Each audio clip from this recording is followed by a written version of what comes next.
Hello dear student and welcome. तो जैसे तुम्हारा पहला पेपर हो गया तो दूसरा पेपर राइट, तो तुम्हारे लिए तैयारी कर दियो अच्छे से। बाकी पूरा ऑब्जेक्टिव्स और क्या बोलते हैं उसको आंसर एक्सप्लेन करा दियो।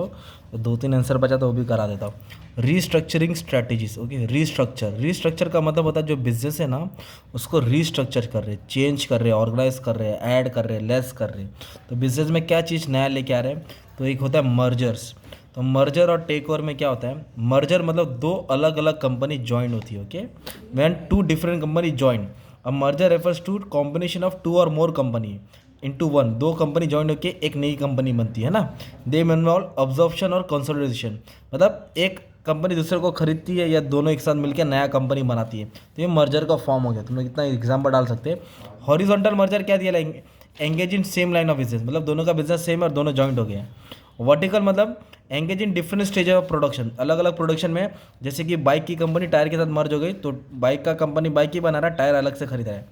और conglomerate merger of firm engage in unrelated business. Unrelated मतलब साबुन की कंपनी किसके साथ मर्ज हो गई, माने शक्कर की कंपनी के साथ। तो मर्जर मतलब दो कंपनी ज्वाइन होती है। और टेक ओवर क्या होता है, अलग होता है। टेक ओवर में मतलब ये कंपनी है बी और ये है कंपनी पी। तो पी ने क्या किया, बी का नाम 60% शेयर एक्वायर किया, 60% इक्विटी खरीद लिया। तो ये बी कंपनी होल्डिंग हो जाएगी और इसका कुछ हिस्सा इसके पास आ जाएगा।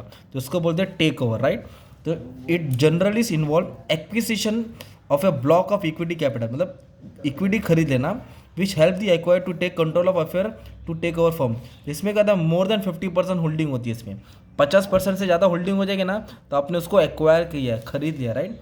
तो ये कभी कभी फ्रेंडली होता है, पूछ के करता है। और हॉस्टल मतलब जानबूझ के, जैसे अदानी ने सीमेंट कंपनी ले लिया, राइट, तो होता है हॉस्टल टेक ओवर, ओके। इसका रूल सेबी बनाता है। फिर दिया है परचेस ऑफ डिवीजन और डाइवेस्टिट्यूचर। तो परचेस ऑफ डिवीजन का मतलब क्या होता है कि कंपनी ना कुछ दूसरी कंपनी का हिस्सा, प्लांट, कुछ चीज़ खरीदता है। A firm can purchase a division और ए प्लांट ऑफ अनदर फर्म, जब कुछ उसका plant, machinery, purpose of improving its market and financial position, अपने आप को सुधार लाने के लिए वो उसका सर्विस लेता है। Man a firm purchase a division or plant of another firm, it takes over the assets and liability, वो सब चीज़ का एसेट देखता है, राइट। तो large cement company can purchase a cement division of diversify firm, दूसरी company क्या खरीदेगा, जो उसकी ज़रूरत है वो चीज़ को एक्वायर करेगा। तो कुछ चीज़ खरीदता है।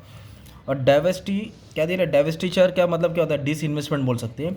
कि जो बिजनेस का इन्वेस्टमेंट था, जैसे कि 5 डिवीजन था, 5 प्लांट था, 5 डिपार्टमेंट था, तो एक डिपार्टमेंट बेच देता है क्योंकि लॉस में जा रहा है ना।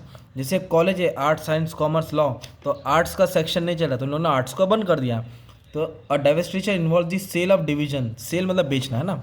जैसे एल ने क्या बेच दिया था, solid cement unit to Birla, तो एल ने अपना सीमेंट कंपनी बिरला को बेच दिया। तो ये हो गया डाइवेस्टिचर। तो उससे बेच के पैसा आता है, लॉस कम होता है, ये सब तरीका होता है, राइट। डी मर्जर, जो एक साथ जुड़े थे वो अलग हो गए, डी मर्जर मतलब अलग हो जाना, ओके। और the merger take place when firm transfer one or more its units to another, अपना फर्म कुछ चीज़ यूनिट किसी और कंपनी को ट्रांसफ़र कर देता है, इसको बोलते हैं डी मर्जर। जिसमें एक स्पिन ऑफ होता है, एक स्प्लिट अप होता है। स्पिन ऑफ में क्या दिया है, और division is spin off into an independent company, एक अलग कंपनी बन जाती है। और स्प्लिट अप मतलब क्या हो जाता है, an existing company split up into 2 or more independent company, in such case existed company lose its existence. Split up में पुराना वाला चला जाता है, फिर जो चल रहा है वो आगे बढ़ता है। और फाइनेंशियल रिस्ट्रक्चरिंग का मतलब होता है गोइंग पब्लिक, मतलब जो प्राइवेट कंपनी थी वो पब्लिक बन जाती है तो पैसा आता है। और डेप इक्विटी रेशियो मतलब कर्जा इक्विटी के थ्रू। तो बायबैक मतलब अपना शेयर फिर से खरीदना। तो तुमको 4 या 5 ही पॉइंट लिखने का था, शॉर्ट नोट्स में आएगा। रीस्ट्रक्चरिंग स्ट्रेटजीज, क्या बोलते हैं इसको, रीस्ट्रक्चरिंग स्ट्रेटजीज, ठीक है।